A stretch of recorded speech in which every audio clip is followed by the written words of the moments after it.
آج کل بہنیں اگر جائیداد میں سے اپنا حصہ مانگے تو انہیں کہا جاتا ہے بھئی تمہاری تعلیم پر خرچہ نہیں کیا، اگر اس کی تعلیم پر خرچہ ہوا ہے تو تمہاری پر نہیں ہوا، تمہارے والد نے تمہیں بھی تو پڑھایا۔ پھر کہتے ہیں جی تمہاری شادی پر خرچہ آ گیا تو کیا تمہاری شادی پر خرچہ نہیں آئے گا؟ پھر کہتے ہیں جی جہیز دیا، اچھا بھئی تو جہیز نہ دو، اس کا جو حق وراثت ہے وہ اسے دو جس سے اسے تم محروم کر رہے ہو۔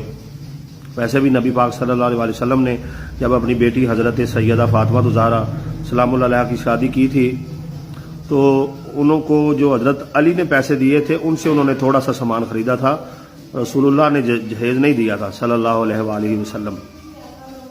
تو اس طریقے سے جو ہے وہ بہنوں کا، بیٹیوں کا حق جو ہے وہ غصب کیا جاتا ہے۔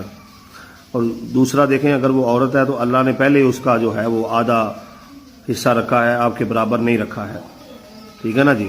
تو بیٹیوں کو ان کا حق ضرور دیں۔